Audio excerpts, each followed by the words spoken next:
in fact, end up cutting down all the trees. Because if you go to the right, to the intersection, there was a tree down here next to the bus stop. Everyone in summer would immediately go under that tree, and they'd never go anywhere near the bus stop to wait for the bus. And the bus drivers understood this because, of course, why would you want to stand in direct sunlight on a baking metal bench when you have shade? And that's gone. They cut down all the trees, right? But notice the one tree they left standing. Literally called it. Because they've left this dead tree here for fucking years. They only trimmed it up like 2 weeks ago. Like this, so it looks even worse. And then they leave it. So they're literally cutting down every single fucking tree along 185th. For no reason. Because you can tell, as I noted on Instagram, the sidewalks and the road, right, and the sound wall, they're all perfectly fine. They're not interrupted, they're not being inhibited by the trees, by the root balls or anything, right? So they don't have that excuse. It's not causing any, issues that way. They're not causing any issues in terms of, like, interception with communication cables or power lines. Like, I don't know, maybe they could excuse themselves for saying our trees on our side are doing, because literally this is a power pole for power lines. So these literally grow around the power lines. I mean, these trees have been around for like at least 40 years. And all of a sudden now they're supposedly need to be taken out and they're a problem? Why? It doesn't make any sense. Here's the fact of reality here, is the fact that you need to understand how bad this is and why this pisses me off and why this breaks my heart and everything. Besides the fact that, again, I absolutely love nature, I love trees, and I hate cities, and I hate roads, and I hate human activity. It all sucks. I just hate it so much. And we live on a strode, you can tell, because, 2 lanes each side, right? Plus the turn lanes. So, we live on a strode. You can actually tell if you look at this avocado tree leaves, look at all the grime and the soot on this. This is from a total of just 3 days. Actually, no, I think it was 2 days out here on our patio. All of this grit on these leaves, all the soot, all the debris, all the grit, all the grime, all this crap is from the fucking traffic in the road. So, imagine, if you will, these trees being gone, and what that means for us. Because within less than an hour, we get that kind of shit on every single surface in the entirety of our apartment. Everything. We breathe it in, we ingest it, we eat it, we drink it. Because that's life in a city or in a suburb in this case. You think that this is a case of, like, living next to a freeway, right? But no. It's living next to a normal thoroughfare strode. So, of course I'm going to be fucking upset about that. Because now we have less filtration, right? But also, the sun rises directly out here. And on top of that, you gotta understand that, which a lot of people hated this post I put on YouTube, this short I put up there last year, which was ranting about, like, how hot it got despite having the curtains closed all day, having the fan running the entire time, the fan's running all, 24/7, having the back door open at night up through the early hours of the morning only, so that way, it actually gets the cooler air inside, right? Like, through the fans, full blast. People got upset about that. Apparently, people thought it was a terrible, terrible short, right? Because I guess I must be exaggerating. Even though I literally showed, it clearly said it was 89 degrees in here. And in fact, actually right now, it's apparently 77 degrees in our apartment. 77. With these running 24/7 and the back door open the entire time. 77 degrees. It's not even quite summer yet. This is June 1st. It's not we haven't had a 90-degree day yet this year. Today is only supposed to be 85. I say only. I hate anything above 80. It's too hot for me. But still, 85. And it's already 77. And I think it's like 1 o'clock? 1:23. So we have 3.5 to 4 hours. I'd say about 4 hours now, this time of year, before the heat of the day, aka the hottest point in the day. And it's already 77 in here. Even if I close this up early on, it would still probably be actually arguably a little hotter. That's how bad the insulation in this place is. That's how low quality these apartments are. And then on top of that, again, it averages 87 degrees by the heat of the day and through the night pretty much in our apartment every single summer with those trees. Now imagine without these trees, what that fucking equals and means. It's at least going to probably increase by a couple of degrees on average how hot it's going to be in these apartments now. The fourth thing is, again, and it's as if whoever made this decision that we don't have say in wants to use this tree as a proverbial middle finger to all of us. Because why would you cut down every single perfectly healthy tree that has causing no problems to the sidewalks, no problems to the sound wall, no problems to the fucking road whatsoever? They're perfectly healthy, beautiful trees. And you make the decision without our say as citizens to cut them all down. But apparently you give a directive to leave all dead trees in place. There's only one dead tree along this entire length of road, by the way, and it's been dead for years. I literally said it. Off the bat, off rip, I said, watch, they're gonna leave this tree, because they always fucking leave it. They left it! They cut every single tree down except for that tree. Like it's a big proverbial middle finger to us, because there's no reason to keep the dead tree standing. If you're gonna cut any trees down, that's the tree you cut down. For a number of reasons. It's so stupid that that's the one tree they refuse to cut down. This proves they've literally been given a directive. Cut all healthy trees down, leave dead trees. Why? It doesn't make any sense. So all of that together, it then comes down to the trees that we have here on our side of this road, right? Because these are the ones that grow up around the power lines. If they're cutting those down, odds are they're going to cut ours down too. And then at that point, it's not just going to be, you know, a modest estimate of 2 degrees further, so now 89 degrees on average in our apartments if we don't run the AC unit. Thank God we have that as a hand-me-down from our sister, but it only really works for this area out here, kind of like probably, I don't know, 2/3 of this whole apartment space out here. And that's it. And you have to run it all day and just about all night, like till 3 a.m. to get it to a decent enough sleepable level in terms of temperatures. It's brutal already. And so now you gotta account for having no trees. Probably on either side of the tree, of the streets. That's gonna increase it from 2 to probably like 3 to 5 degrees warmer on average in here. I mean, it's gonna be ridiculously hot because of this.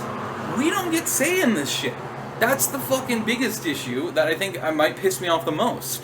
So I want to figure out not only who owns the road, because Oregon has the most bizarre, illogical road laws that you could ever imagine in terms of ownership and jurisdiction purposes and standards. So, an example, Hall Boulevard. About 80% of the entire existence and length of Hall Boulevard is officially under the jurisdiction and ownership of the city of Tigard. A city of only like 60,000, 50 to 60,000 people. It bounces around between that number. It has for like 20 years. That's it. They're expected to maintain a strode that's actually arguably wider than this is, without medians. They're supposed to be able, because it's under their jurisdiction, it's entirely legally their responsibility to then maintain the road and fix it where it needs fixing. Thus why the bulk of Hall Boulevard is in god-awful, shitty condition, and it just keeps deteriorating further and further. Especially around, 217 Hall Boulevard. Because they don't have the money. They don't have the funds, and they can't justify it. So basically, the road's just going to get worse and worse and worse. Obviously, more recently, you probably think, well, it did get repaired in certain spots. Yes, around the overpass of 217, aka ODOT paid for that. That became an ODOT thing, and so ODOT and probably the FTA, the Federal Transit Administration, then funded the replacement of that bridge and its approaches and ramps. And thus the widening of 217, which is a part of it. So naturally, of course, that got resurfaced and rebuilt. But that has nothing at all to do with the likes of Tigard. Tigard didn't fund that. That wasn't a Tigard thing. That was a requirement and prerequisite because of the widening of 217, which also, by the way, shouldn't have fucking happened.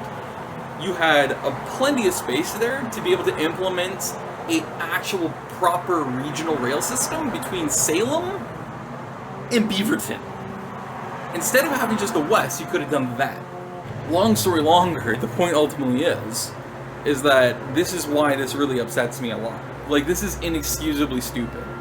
And this is why I genuinely feel this way. If and when I do find out who exactly made this decision, I hope I can run into them somehow in person, because I want to chew their fucking head off and read them the damn riot act. Because this is unacceptable. Especially without our permission, our say, our input, this is inexcusable.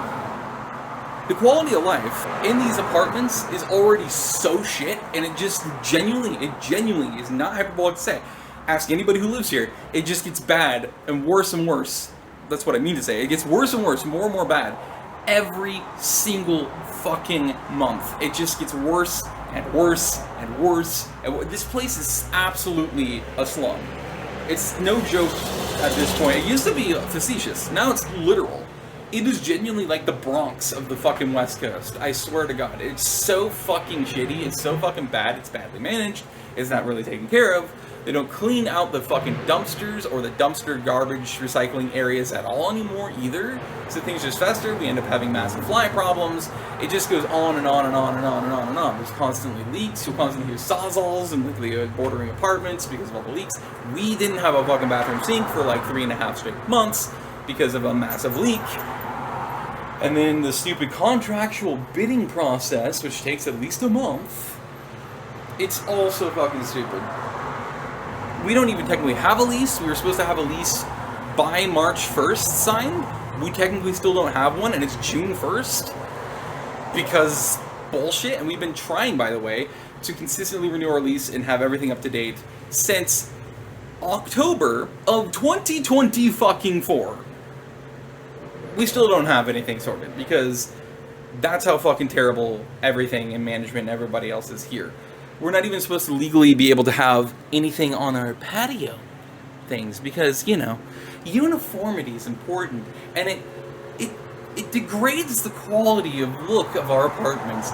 But have you seen the color of our apartments? Have you seen the weird fucking corrugated metal siding you have for trim purposes? I mean, look at the colors. Like, gray, blue, black, mold black, basically, or mold blue, this grotesque greenish tan, and then this weird snot, like, sinus infection green.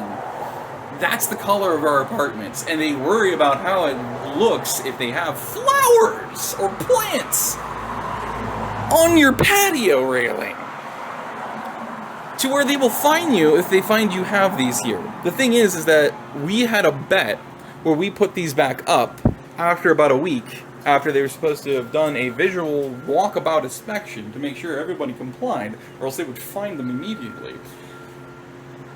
And we put them back up there. I should say I did that, because I bet that it would happen like it did before, because we had a guaranteed major thorough inspection that was going to happen across the entire complex, and it turned out to be an empty threat. It was actually a threat. It was just to see how much they could get away with and how many people here complied, and how people responded. That's what it was for. The current manager in Prasam is a fucking jackhole. He's an absolute dick. He's an idiot. He's literally incompetent. everyone here at this point knows he's the source of all of our fucking leasing issues, amongst all the other problems, including losing paperwork, losing fucking literal fucking both digital and paper trail records of like your rental agreements or your rent payments or your signatures to your lease or even your literal routing numbers to your banking, you know, that they need. It's the dumbest thing in the fucking world, you know? And it's just like, this dude keeps pulling this shit where he keeps throwing these things out there. He makes literal threats of fines or evictions, and then nothing fucking happens each and every time. So it's pretty much an empty threat. And so everyone here pretty much now knows this. And so within about a week, everyone starts putting everything back up on their patios and on their doors or on their over their, you know, overhangs or on their railings because of course they do. It makes total sense because they realize it's all just an empty, hollow threat. They're just trying to see what they can get away with. And why would you think that it degrades the quality or the looks of the complex? It reflects badly upon the complex to have beautiful plants on your patio or on your railing. Or beautiful tapestries or something. Like, it doesn't make any fucking sense, but this is the way that they work. And then, to top it off, like I said, the way it's painted, the way it's designed, the quality of it, everybody here, whether they used to live here and they moved out last year or the year before, whether they moved out 2 weeks ago or yesterday, and of course the people who've lived here, whether they've lived here a short period, say 2 weeks to like a couple of months, or those of us who have lived here all the way up towards 8 fucking years or more, like myself. I've lived in this exact apartment for 8 fucking years now. A little over 8 years, in fact, because it would be March 15th, would have made 8 years this year. So, like, I know the ins and outs of this. I've watched this apartment complex get fucking built.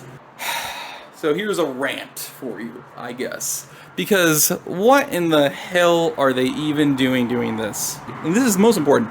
Who especially made this decision? The specific person or people, politicians, legislators who made this decision to cut these down, and probably these now too. If you know them, please, for the love of God, put a fucking comment down. Let me know immediately, because I am going to fucking tear them 16,000 new assholes, as they deserve far worse than that. Cool? Cool. Okay, thank you. I appreciate your help. Or even if you actually have an idea for who it probably is, let me know. Even if it is just who actually has the jurisdiction over that half of 185th, and thus that sidewalk and everything else, let me know. Because I know that the city boundaries between Hillsborough and Beaverton run right along pretty much the bike lane up against that sidewalk, over on that side. That's all Beaverton. This side is, everything from there on towards this way is obviously Hillsborough now. So, again, like, just, it doesn't necessarily mean that Beaverton, the city of Beaverton, owns that side of the road, and it's their jurisdiction. Hillsborough could. Washington County Roads, I'm pretty sure, is the actual jurisdictional owner of the entirety of 185th. I'm confident that. It could still be a ODOT, but I'm confident it is, in fact, Washington County Roads. But if it's not, or even if it is, I would love confirmation. Let me know. That would be great. There is a genuine chance that they're doing this, and they might even do it on this side, because they're planning on widening 185th. If that's the case, boy do I have a rant and a video coming up for you. Because I'm going to go walking down this way because of the new Evelon development down there. And the stupid new extra intersection they added down there. Traffic signaled intersection. Not even probably 100 feet from the roundabout's intersection traffic signal. Which nobody fucking, by the way, follows or obeys on 185th anyway. They just fucking, they see a red light and they still drive through because they are too impatient. They refuse to wait. They know that everyone else does that, and therefore they're never going to fucking get a ticket for it. They added yet another one.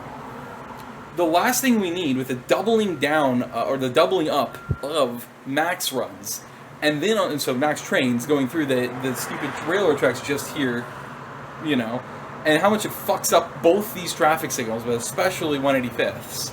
And then on top of that, you have, again, not even 100 feet later, you have yet another fucking signaled traffic intersection with the fucking roundabout that the railroad tracks enforce. And then now you have another one down there. this is already such an accident-prone intersection because of all this shit. It's already super problematic. Pedestrians and bicyclists and obviously motor vehicles and buses alike all still have the same exact fucking problem of getting stuck and getting fucking screwed over and everything else because of it.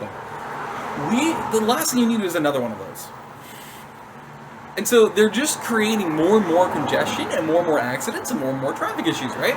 So, the cutting down of these trees suggests there's a strong chance, if you just cut down the ones on this side, that they're going to widen 185th. If they do that, we don't just need a protest, we need a genuinely fucking riot. I don't care if it's literally lit torches and pitchforks. We need to fucking go down to Washington County. We need to go down to the state capitol in Salem for ODOT specifically.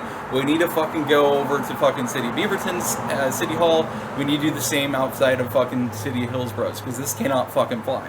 This is ridiculously stupid. It's induced demand. It doesn't make any fucking sense. It's just gonna make everything worse. And literally everything I already listed in the beginning of this video. It makes it infinitely worse. It's going to make the traffic way worse. It's going to make the amount of cars therefore going through in trucks and everything else go way worse. It's going to make the quality of life way worse. It's going to make the noise way worse. It's going to make the fucking pollution way worse. It's going to make the heat way worse. It's going to make the fucking accidents skyrocket even further. It's just absurdly, obscenely stupid. And to top it off, okay, you also have a second possibility, which is just as bad, which is that they're gonna erect another super high velocity, high velocity / high, I'm not remembering the exact term right, voltage. The super high voltage metal chunker power lines. They might actually be planning to put those up through here. And if that is the case, you know it's for data centers. You know that's all it's for. It's not for us, it's for the fucking data centers. You know that's what it is. If that happens, it's equally as bad. If not, actually, I would argue worse long term. It's just fucking stupid, and seriously, there needs to be not even a protest. It needs to be a fucking riot. A relentless riot that just ever grows and never stops until they fucking cease. Because this is ridiculously offensive, stupid, and illogical, irrational, and unfair, and unjust, and it's just fucking stupid. It's completely violating. But yeah, there's your actual rant to end it off for the day. The next day. It's the next day, right? There's your dead tree they left. It turns out they left that one, that one, that one, and that one, and that one. They left 5 here. They cut down those 2. They left that one. They cut down all the rest subsequently, and of course they're up over there by Heritage now. Cutting down those trees. Why randomly leave 5 and then randomly 1 and then also a dead tree, but cut down all the rest? That makes even less sense. What in the hell are they doing? I will also note that they did cut down trees all along that side of 185th as well at some point. And the stupid thing is that they planted these other new trees. You can tell, at least on this side, it's all ginkgos, and I can't figure out what it is with Oregon these days in planting ginkgo bilobas. But it's all like ginkgo bilobas, and I can't figure that one out. It's just super weird. And then if it's not that, it's like a locust type of tree that they plant. It's like, what the hell's with that? At least they planted a couple of dogwoods, it looks like there. 3 of them, 3 dogwoods. It doesn't make any sense. It's really stupid what they're doing, but whatever. Steve, this is remember it said something about locusts? It's either like ginkgo or locust usually. If it's not, in fact, there's the ginkgos. If it's not the fucking typical maples. Locust, locust, locust, locust, locust. Ginkgo. Why? I don't understand what Oregon's obsession is with that. It's so fucking bizarre.